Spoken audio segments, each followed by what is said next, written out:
إن شاء الله أعطيه هدية للميزان وهدية لغرفة نور العترة. بقي عندي أن ألخص ما قلناه في هذه المناظرة. ما جاء الميزان بشيء جديد، رددنا عليه بكل ما طرحه، رددنا عليه قسيم النار والجنة، وكل هذا خارج عن الموضوع وغير داخل في الموضوع. وصفة الإرادة تتنافى مع العصمة. والله ما دا أفهم يعني وين دا يتكلم الميزان. يقول بين لي توحيده، يقول إحنا نثبت الحاد ونثبت الجسمية ونثبت العين واليد والأصابع. طيب بين هذا للناس، يعني لا نيمن هذه التقية بالتوحيد. ليش احنا ايش راح نسوي لك عمي؟ كلها مناقشة، نناقش ونشوف إذا كنتم على صواب فأنا أتنازل عن ربي وأعبد الشاب بالأمر. ولو والله العلي العظيم لو أعطوني الدنيا وما فيها فما أعبد هكذا ربا. فهو إلى الآن ما أجاب عن كل الأسئلة. أيها الإخوة الأعزاء، في عندي كثير من الكلمات لكن يا الله أشرب مي هريق اليبس. الوقت الباقي للميزان بالصلاة على محمد وآل محمد. هدية مني لك هذا يا ميزان، بس يا حبذا تلتزم بالموضوع. مني لك هذا هدية. تفضل الميزان، لك المايك. طيب، بسم الله والصلاة والسلام على رسول الله وعلى آله وصحبه ومن والاه.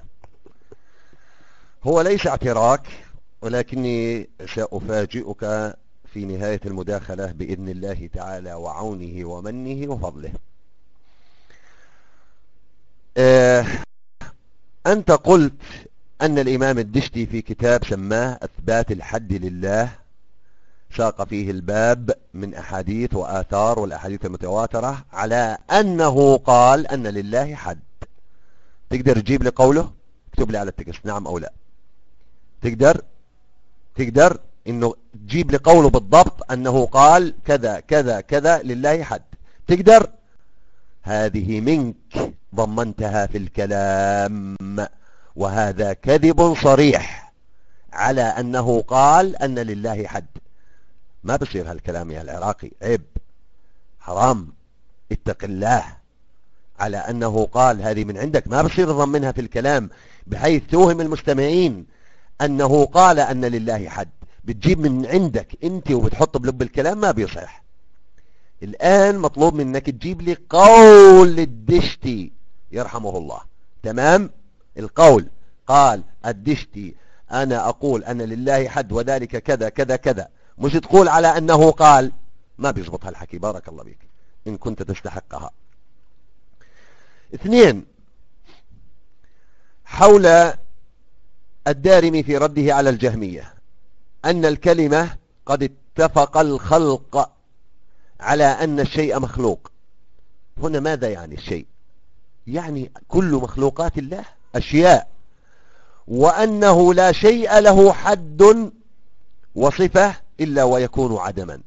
نعم، هذا بمفهوم البشر. كل خلق الله أشياء، تمام، وهذه الأشياء لها حد وصفة، وما خلا ذلك يكون عدما. والله سبحانه وتعالى منزه عن هذا وذاك. تمام يا صديقي؟ فلا تلبس على المستمعين، واعلم أن قول علماء أهل السنة والجماعة جميعهم يدور حول إثبات الحد لخلق الله. عبد الله بن المبارك قال نعرف ربنا فوق 7 سماوات بائن عن خلقه بحد. نعم، نثبت أن لخلق الله حد، ومن لا يثبت لخلق الله حد يجب عليه إثبات النظير. تمام؟ نعم، نثبت أن لخلق الله حد.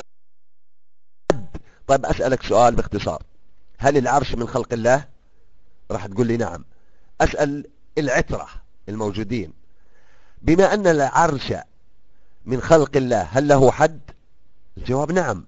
طيب هل هذا الحد مثبت؟ تقدر تجيب لي عليه دليل من القرآن إنه مثبت أن للعرش حد؟ الجواب لا. هل تستطيع أن تأتي من كتاب رسولنا من سنة نبينا صلى الله عليه وسلم؟ ما بتقدر. عارف ليش؟ لأنكم فاقدين أعظم حلقة في الإسلام، وهي سلسلة السند الصحيح.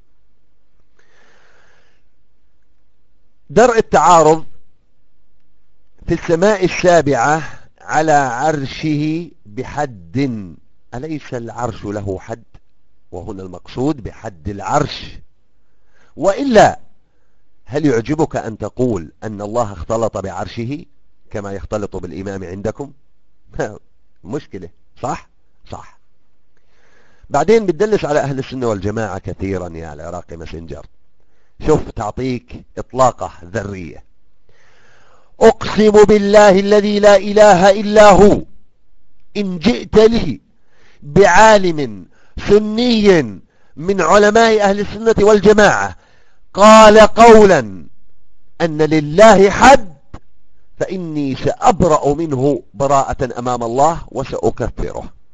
بس يقولها، تذكر لي إنه قال فلان الإمام فلان العالم فلان أن لله حد، مش تجيب لي مصطلحات حول العرش وخلق الله وإثبات الحد لخلق الله وتقول شوفوا يا أخوان كيف نسبوها.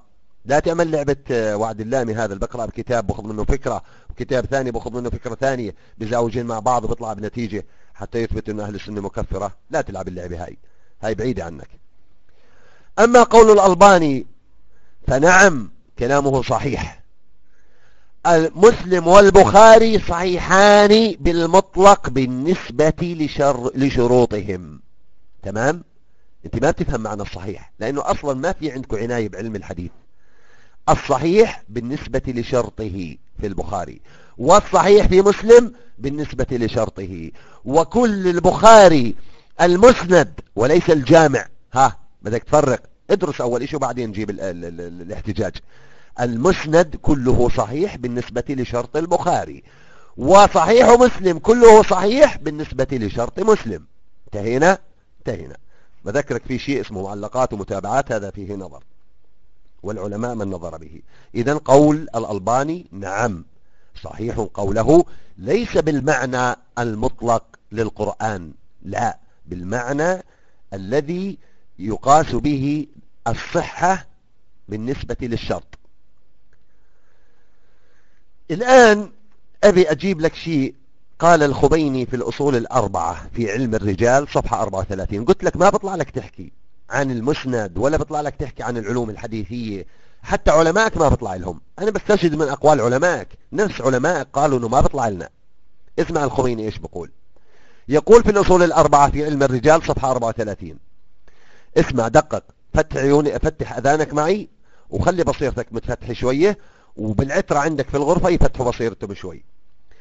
يقول بناء على ما ذكره الكثير من خبراء هذا الفن أن نسخ كتاب الفهرست كأكثر الكتب الرجالية القديمة المعتبرة الأخرى مثل كتاب الكشي والنجاشي والبرقي والغضائري قد ابتليت جميعا بالتحريف والتصحيف ولحقت بها الأضرار الفادحة. اسمع، ولم تصل منها لأبناء هذا العصر نسخة صحيحة. شكرا للخميني. سمعت؟ اسمع قول الشعراني ماذا يقول. إن أكثر أحاديث الأصول في الكافي غير صحيحة الإسناد ولكنها معتمدة لاعتبار متونها وموافقتها للعقائد الحقة ولا ينظر في مثلها للإسناد. بالله عليك الشعراني بقول لا تنظر إلى الإسناد وانت بتسألني عن الإسناد. أبي أرجع أسألك سؤال. أنت قلت أن الإرادة ليست مخلوقة. اعطيني الآن على التكست قبل ما ينتهي الوقت ما حكم من يقول أن الإرادة مخلوقة؟ أليس مشبها ومجسما وممثلا؟ قل لي نعم أو لا. لا بدي أنت مش راح تجاوب، أنا عارف. بسأل بالعترة، أسألكم بالله رب العرش العظيم، ما حكم من يقول أن صفة الإرادة مخلوقة؟ أليس المخلوق ناقص؟ طيب الآن الموجودين في العترة وفي غرفة عمر أصول الكافي صفحة 85 يقول الكليني إن إرادة الله مخلوقة وروى حديثا في حدوثها أي في خلقها.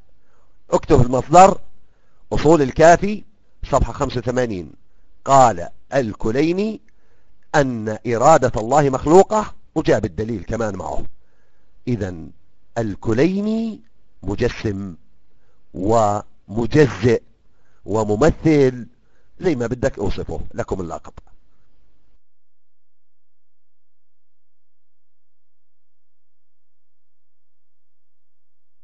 السلام عليكم ورحمة الله وبركاته. طيب المداخلة الأخيرة ستكون لي بناء على هذا الوقت. أخ ميشو سفير، سفير له أنت فقط.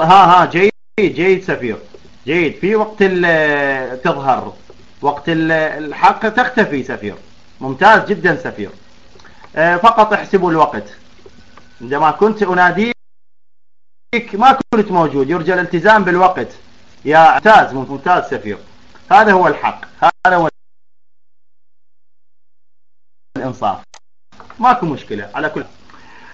ذكر وإن كانت كلها ما عنده شيء بعد الميزان، انتهت قضيته. لكن أهم نقطة ذكرها، قال أنا أكفر من قال بالحد. قال ذلك أو لم يقله؟ كلكم قولوا في الغرف، هل قال أكفر من قال بالحد؟ طيب القول لا والله لا أضيف كلمة واحدة من عندي. اسمعوا، هذا كتاب إثبات الحد لله للدشتي، ممتاز جدا. المبحث الخامس، من صرح من أهل العلم بإثبات الحد لله. اسمعوا ماذا صنع الصاعقة التي وعدتكم بها أخيرا، هذه هي الصاعقة. اسمعوا، المبحث الخامس، من صرح من أهل العلم بإثبات الحد لله. أولا عبد الله بن المبارك الحميدي، ثانيا عبد الله بن الزبير، ثالثا سعيد بن منصور، رابعا أحمد بن حنبل، خامسا إسحاق. إن